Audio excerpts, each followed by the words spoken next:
Gold, trusted gold buyers. మీరు తాకట్టు పెట్టిన బంగారాన్ని విడిపించి ఈ రోజు ఉన్న మార్కెట్ ధరకు కొనబడను.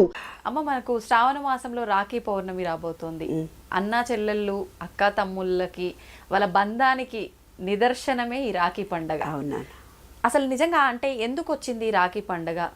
నిజంగా అన్న తమ్ముళ్ళు, అక్క చెల్లెళ్ళే జరుపుకోవాలి. ఈ మధ్య కాలంలో చూస్తున్నాము, అంటే ఒకరి మంచిని కోరుకొని ఇంకొకరు ఎవరికైనా రాఖీ కట్టొచ్చు అనే ఉద్దేశం అనేది చూస్తున్నాం. అసలు ఇది వాస్తవమే అంటారా? దాని గురించి వివరణ ఇవ్వండి. లేదు నాన్న, పూర్వీకులు మన ఆ రోజుటి కాలమాన పరిస్థితులను అనుసరించి మేము తల్లి తండ్రి పెద్దవాళ్ళం అయిపోయాము. మా తదనంతరము ఆడపిల్లల్ని ఎవరు చూస్తారు?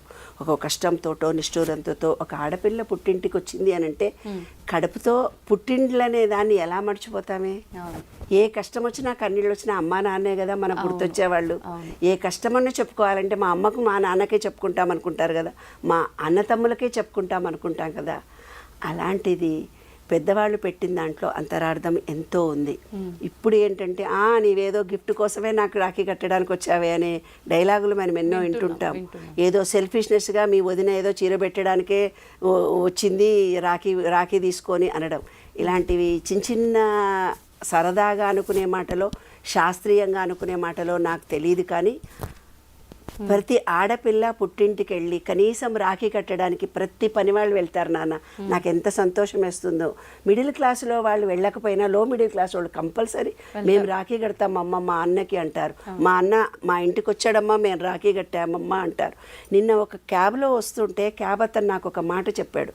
మా చుట్టమైన ఏదో ఎలక్ట్రిక్ పొలం గట్టులో పొలం మీద ఏదో వైరు పెడితే నక్కలో ఏమో రాకుండా ఉండడానికి ఎలక్ట్రిక్ షాక్ పెట్టి ఉత్తలకు వచ్చాడట.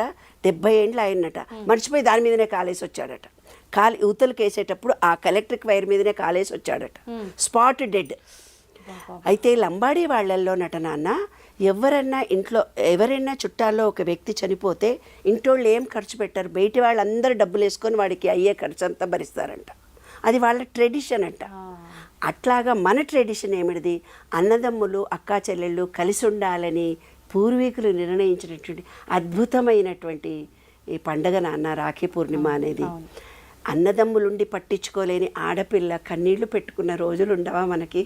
నిజంగా ఆడపిల్లలు చెప్తారు, నేను గోరింటాకు పెట్టినప్పుడు చెప్తారు, అమ్మ మాకు పుట్టింటి వాళ్ళే లేరు, మమ్మల్ని పిలిచే వాళ్ళే లేరు, మీరు పిలిచి మాకు ఇవాళ గోరింటాకు పెట్టారు, మా అమ్మమ్మ నిజంగా నా పుట్టిల్లు అని కౌగిలించుకొని ముద్దు పెట్టుకొని పోతారు. ఆశీర్వచనం ఏమని నాకు మా వారికి దండం పెట్టిపోతారు. అలాగ పుట్టింటి లేని వాళ్ళు ఎంత బాధపడతారు నాన్న. కాబట్టి ఎవరమైనా సరే, అందుకనే ఎవరన్నా అన్నయ్య అని మనం కట్టి వాళ్ళకి ఏదో స్వీట్ ఇస్తాం, మన తృప్తి మన సంతోషం. కాబట్టి అన్న తమ్ముళ్ళు అక్కా చెల్లెళ్ళనే రిలేషన్షిప్ అనేది చాలా గొప్పది. భార్యకి భర్త, భర్తకి భార్య మంచో చెడో అడ్జస్ట్ అయిపోయినప్పుడు నా పుట్టింటికి వెళ్ళి నేను ఈ పూట ఉండొస్తాను అనే దాంట్లో ఎంత తృప్తి, ఎంత ఆనందం కలిగి తల్లి తండ్రి తదనంతరము అన్నతమ్ములే మిగులుతారు. కాబట్టి ఈ పండుగను మనకు పెట్టారు పెద్దవాళ్ళు. అంటే మా తదనంతరం అన్నతమ్ములు ఈ ఆడపిల్లను కూడా తమ ఇంటికి ఒక రోజు పిలుచుకోవాలి, కనీసం భోజనం పెట్టాలి. రాఖీ కట్టడానికంటూ ఒక రీజన్ చెప్పన్నా అది పుట్టింటికి వెళ్తుంది, వీలు కాని పరిస్థితులు ఉంటే ఆడపిల్లకు అని.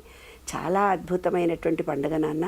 అన్నదమ్ములు అక్క చెల్లెళ్ళు సరదాగా సంతోషంగా ఇప్పుడు రంగోలీ చేసుకుంటారు. రంగోలీ చేసుకున్నట్టుగానే వెళ్ళి మంచిగా అన్న తమ్ముళ్ళను కూర్చుని పెట్టి బొట్టు పెట్టి చక్కగా రాఖీ. తెలంగాణలో కాదు, నార్త్లో కూడా చాలా విశేషంగా జరుగుతుంది. నార్త్ వాళ్ళకైతే చాలా గొప్ప పండుగ ఇది. రాఖీ రాఖీ రాఖీ రాఖీ అని రకరకాల రాఖీలు తయారు చేస్తారు. మార్వాడీస్ అందరు కట్టుకుంటారు. అయితే మన ఇళ్లలో ఏముండేదంటే జంచాల పూర్ణిమ అని చేస్తారు. అంటే ఆ రోజు జంజం మార్చుకుంటారు మగవాళ్ళు. జంచాల పూర్ణిమ అంటారు దాన్ని. కాబట్టి ఆ రోజు ఏదో స్వీట్ చేసుకోవడము. మన దగ్గరలో ఉండేవాళ్ళు, మన ఇంట్లో ఒకటే కొడుకున్నాడు అనుకో, మీకు ఒక బుడిగాడు ఒకటే ఉన్నాడు, వాడికి ఎవరు అక్క చెల్లెళ్ళు లేరనుకో, పక్కింటి అమ్మాయిని పిలిచి రావే దాని చేత వీడికి రాఖీ కట్టించి సరదాలు చేసుకొని ఆ అమ్మాయికి ఒక గిఫ్ట్ ఇచ్చుకుంటాం. ఏదైతే మనం విశ్వంలో ఒక గిఫ్ట్ రూపంలో ఏది ఇచ్చుకుంటామో మళ్ళీ మనకి ఏదన్నా రిటర్న్ రావడానికి ఈ విశ్వానికి ఎప్పుడు అందరికీ మంచి చెడులు చూస్తూ ఉండాలి. వాళ్ళ నుంచి ప్రేమ అందిస్తే ప్రేమ పొందుతాము, ఫిజికల్ వర్క్ చేస్తే ఫిజికల్ వర్క్ పొందుతాము, ఫైనాన్షియల్ హెల్ప్ చేస్తే ఫైనాన్షియల్ హెల్ప్ పొందుతాము, మాట సహాయం చేస్తే మాట సహాయం పొందుతాము అని మన పూర్వీకులు ముందుగానే ఆలోచించి పెట్టినటువంటి పండుగలు. సరదాగా పండగ చేసేద్దాం, వంటలు అన్నీ వండేద్దాం, పక్కింటి వాళ్లకు పంచేద్దాం. ఇప్పుడు స్వీట్స్ చేసి తినేవాళ్ళు ఎవరున్నారే బాబు కదా. ఇంట్లో 9 రకాలైన స్వీట్లు వరలక్ష్మి పూజ నాడు చేస్తే తినేవాళ్ళు ఎవరు లేక 5 చేస్తున్నారు, తర్వాత 3 చేస్తున్నారు, తర్వాత ఒకటి ఇప్పుడు స్వగృహ పురుషులో దొరికినది చేసి ఆరగింపు పెట్టేస్తున్నాము. అంతే టెక్నాలజీ చాలా మారిపోయింది. మనకే మనం కూర్చున్న చోట అంతా వచ్చింది. కానీ అవన్నీ కూడా తినాలనే మన పెద్దవాళ్ళు పెట్టారు. కాబట్టి చక్కగా స్వీట్స్ తెచ్చుకోండి, తినండి. స్వీట్స్ తినని వాళ్ళు మమ్మీ తింటూ ఉంటే మీరు చూసి ఆనందించండి. అంతే కదా మరి.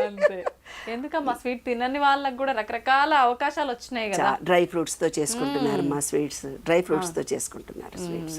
ఎన్నైనా తినొచ్చు. నేను మా ఆయన ఇద్దరం మేము కాశీలో స్వీట్లు వదిలిపెట్టొచ్చు. ఏంది మొత్తం స్వీట్స్ మొత్తం పాకం పట్టేవి నేను వదిలిపెడితే మా ఆయన నేను కూడా వదిలిపెడతా అన్నాడు.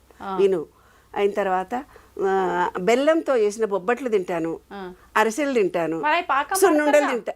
బెల్లంతో చేసినవి పాకంవి తినవు, అన్ని తింటారు. షుగర్ కాకుండా ఇవన్నీ బెల్లం. అరిసెలు తింటాను, బెల్లం పాకమే, చక్కెర కాదు కదమ్మా. చక్కెర పాకం వదిలిపెట్టాం. మళ్ళీ అందులో కూడా ఏవో ఇది దేవుడి ప్రసాదం అని తినను.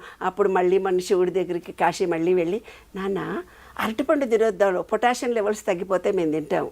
మా అల్లుడికి బోలెడు తోట ఉంది, అరటిపండు తినాలనిపిస్తుంది. ఇను మా ఆయన అరటిపండు తిందామే, నీ తోటల్లో కూర్చొని అరటిపండు తినొద్దండి చాలా ఫీల్ అవుతున్నాను, స్వీట్లు తినొద్దండి అంటే దొంగ ఆ స్వీట్ ఇది కాదు, ఇది బెల్లంతో చేసింది, ఇది బేయుడు దండ తినడం. మళ్ళీ మేము కాశీకి వెళ్ళి శివుడికి దండం పెట్టుకొని మా జీవితకాలం అయిపోయింది శివ, అన్నీ తింటాము నువ్వేమీ అనుకోకని చెప్పొచ్చాం. ఇప్పుడు అన్నీ తింటున్నాం.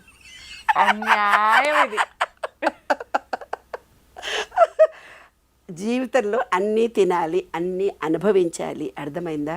కాబట్టి అందరూ ఎంజాయ్ చేయండి, అన్నీ తినండి. అది మన కోసం మనం స్ట్రిక్ట్గా ఏర్పరచుకున్న భావన మాత్రమే. మనం అహంకారాన్ని, కోపాన్ని, స్వార్థాన్ని విడిచిపెట్టాలే తప్ప స్వీట్లు పండ్లు వదిలిపెట్టాల్సిన అవసరం లేదు. మనం పుట్టింది తినడానికి, ఎంజాయ్ చేయడానికి. ఏ సత్యాన్ని మనం గ్రహిస్తామో ఆ రోజు నుంచి మనం ఆనందంగా ఉంటాం. జీవిత సత్యాలు అంతే. నమస్తే, ధన్యవాదాలు. తవ్వండి, తవ్వుతూనే శివలింగం. సరే దాన్ని అట్లా కప్పేసేయండి, చూపించదండి. Krishna is there. మూర్తి పూజ కాదు, సాక్షాత్ బ్రజేంద్ర నందన భగవాన్ ఉన్నారు మూర్తిలో. ఏమీ ఆశించకుండా ఆరాధించే వాళ్ళు కూడా ఉన్నారా ప్రభుజీ? నిజమైన భక్తి అంటే మనకు తెలియదు కాబట్టి